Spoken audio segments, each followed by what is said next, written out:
I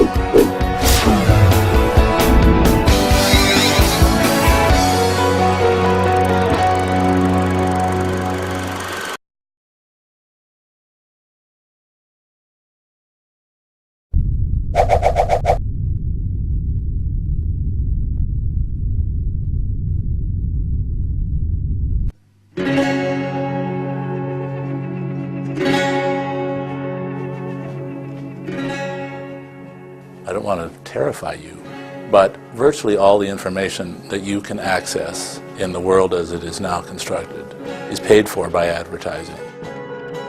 When youth are consuming advertisements, they have to remember that they are being sold to. Again, that ad is not there to make you feel good about yourself. It's not there to send a positive, flowery message about the world. It's absolutely there to sell you something. It's meant to kind of, pull at your wants and needs. The difficulty is when we try to evaluate what our actual needs are with what our advertising needs are. Most advertising is about establishing an emotional bond with a brand. If you tracked in a day how many logos and brands you saw, it'd be about 3,000, right? We only pay attention to maybe 12 to 15 of those. So much of it's like white noise.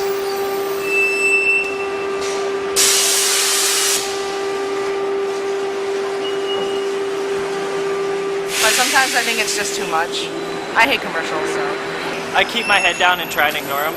I don't really walk down the street, it doesn't faze me. Billboard signs and things I just don't really see.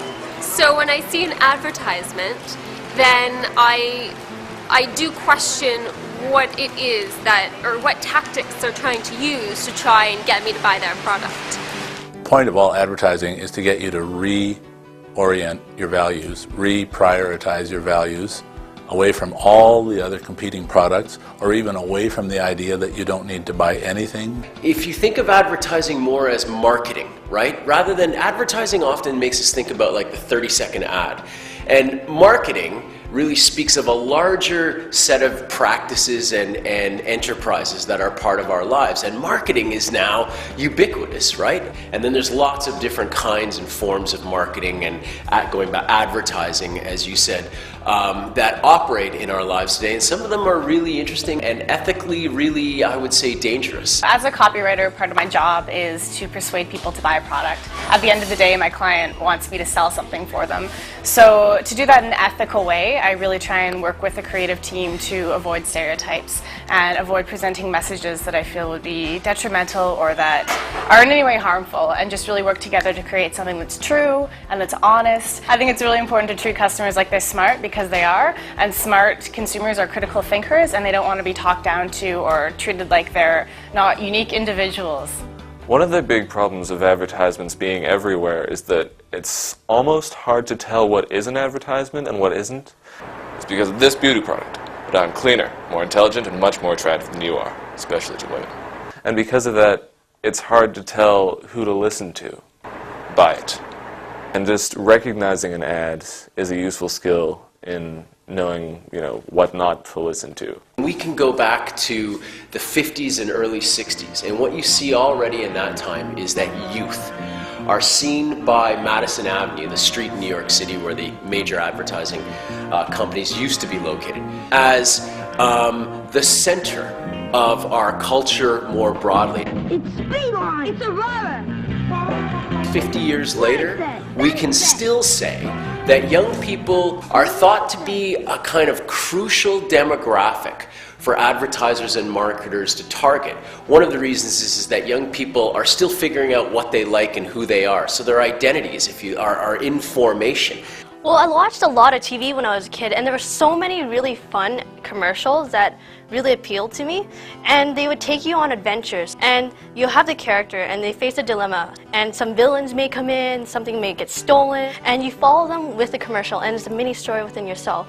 And after that, you'd be like, wow, I want to go on an adventure too. There's whole parts of the marketing industry that are built around what's called the nag factor. And the nag factor is working up and encouraging kids to nag their parents or guardians in effective ways to get them to buy stuff. Parents or the guardians of kids, they may make the money, but it's kids who influence how much internet to have in the house, what kind of computers to buy, what kind of color to paint the apartment, what kind of car to buy or rent or whatever, right?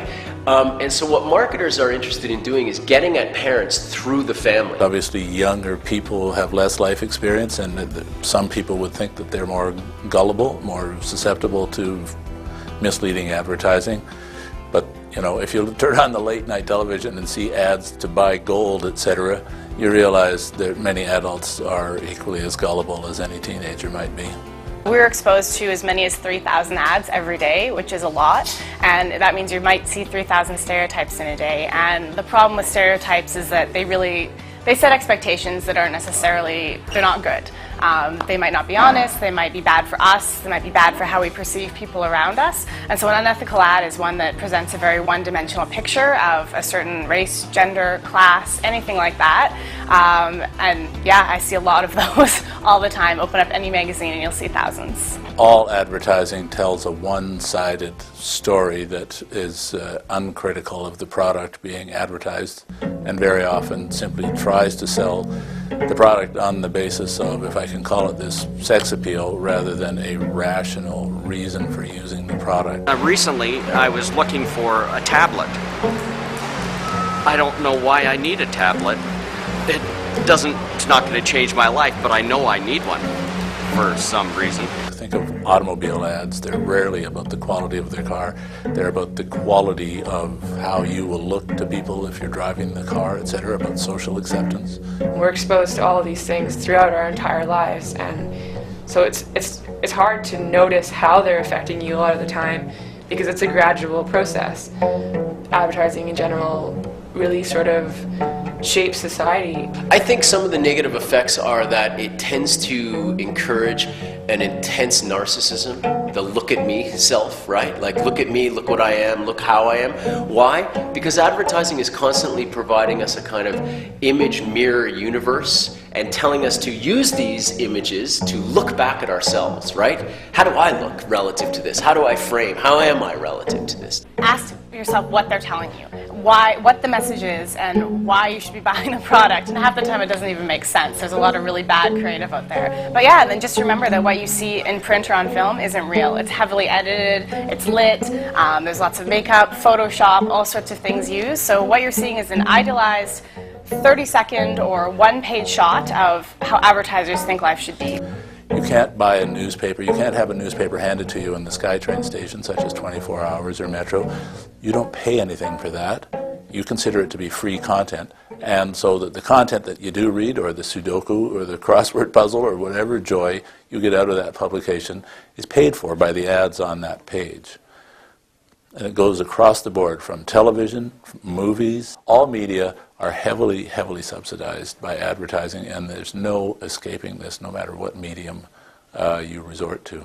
The advertising industry as a whole should really hold itself accountable to not relying on stereotypes, to presenting, like I said, a really honest message, and to just creating good work that informs people and inspires people and presents the truth.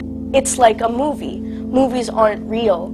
You know, when you see like Superman, you know, it has a good moral to the story, it has a purpose, but it's not real. It's not real life. Real life is what you live day to day. Real life is who you look at, like your body, the body that you see in a mirror. That's who you are, that's what you're going to live with. The room that people in publishing, that journalists have, to counteract sort of the negative effect of advertising is the editorial space. So you try to be ethical in your own communication. You try to unearth the truth about situations and express that through journalistic values. So it's mainly a matter of, you know, working with ethical clients, standing up for yourself, pointing out issues and problematic situations as they arise, and not being afraid to speak your mind and say, this is garbage, let's not stand for this.